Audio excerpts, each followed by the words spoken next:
ఇక్కడ విచ్చేసిన మహిళామణులందరికీ నమస్కారం. నేను కొన్ని నిత్య సత్యాలు మాట్లాడతా, ఏం తప్పు పట్టోదు. నేటి సమాజం మన దేశానికి బార్డర్లో సైనికుడు ఎట్లనో, ఒక పంట పండించడానికి రైతు ఎంత ముఖ్యమో, సంసారం కుటుంబానికి మహిళమని అంత ముఖ్యం అనేది నా యొక్క భావన. ఎందుకంటే ఇంట్లో ఎవరైతే ఆడవాళ్ళు ఉంటారో వాళ్ళు బాధ్యత తీసుకొని అన్నీ కరెక్ట్ చేసుకున్నారు, ఆ సంసారం ఎప్పుడు బాగుపడుతుంది. అందులో కలహాలు కొట్లాటాలు అనేది ఉన్నాయి. ముఖ్యంగా ఇక్కడ గమనించవలసింది ఏంటంటే, ఒక తల్లి తర్వాత అత్త అయినప్పుడు ఒక తీరు ఉంటారు, అదే మళ్ళీ కోడలు ఉన్నప్పుడు ఒక తీరు ఉంటారు. అమ్మ ఒక తీరు ఉంటుంది, అమ్మమ్మ ఒక తీరు ఉంటుంది. ఇప్పుడు అమ్మమ్మ అనేమో ఇంటికి పోతే చాలా రోజులకు పోయినా కాబట్టి బాగుంటుంది, అది ఇది అని మాట్లాడతారు. ఇక్కడ నానమ్మ ఏంటంటే రోజు కొద్దిగా లేవని చూస్తారు కాబట్టి కొన్ని మంచి చెడ్డ చూడరు.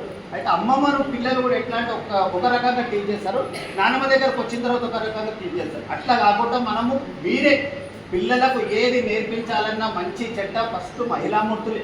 మీరు మగవాళ్ళం ఏంటంటే వస్తాం, మా కష్టం ఏముందో చేస్తాం, నెలకి ఇచ్చేస్తాం, ఆ సంసారం ఎట్లా గడుస్తుందని కూడా. మీరు ఒక్కసారి సమాజంలో గమనించండి, ఆడవారి కంటే కూడా మగవారికి ఎక్కువ హార్ట్ అటాక్లు వస్తాయి. ఇది గమనించండి, ఈరోజు నేను చెప్తున్నా, ఇది గమనించండి. అది ఎందుకనేట్టు కూడా మీరే పరిష్కారం కూడా చూపించగలుగుతాం. నేను తప్పు ఏదో మాట్లాడుతున్నాను అనుకోకండి, మా బాధలు మేము చెప్తున్నాం.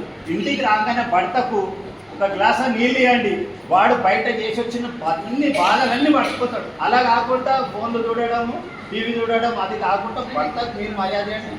మీరుంటేనే మేముంటేనే మీరు.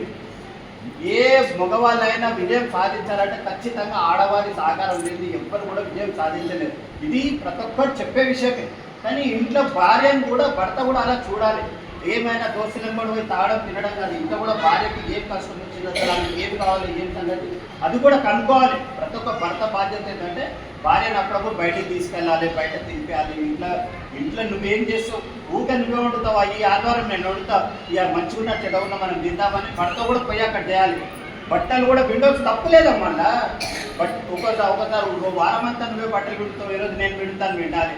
మా మగవాళ్ళు ఏమనుకుంటారు అంటే మేమే మొత్తం కష్టం చేస్తామనుకుంటారు. కానీ ఆడవారు ఇంట్లో ఉండి ఎంత కష్టపడతారో మగవారికి తెలియదు. ఖచ్చితంగా ఇక్కడ ఉన్న మా మగవారు కూడా గమనించాలి. వాళ్ళ మగవారికి కూడా మీరు ఆడవారిని ఇబ్బంది పెట్టకూడదు అమ్మ.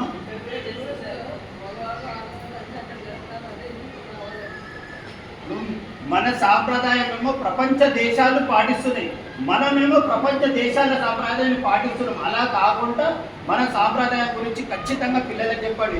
ముఖ్యంగా ఇక్కడ గమనించవలసింది ఏంటంటే, పిల్లలకు బొట్టు పెట్టుకోమని మాత్రం ఖచ్చితంగా చెప్పండి.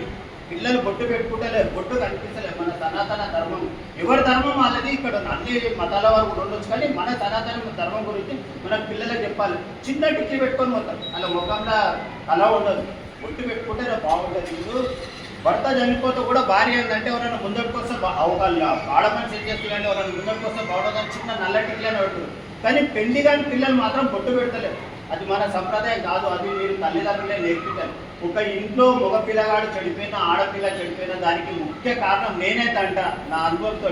ఇంట్లో ఉన్న ఆడవారే వాళ్ళు భయపెట్టేయాలి, నేర్పాలి పిల్లలకు.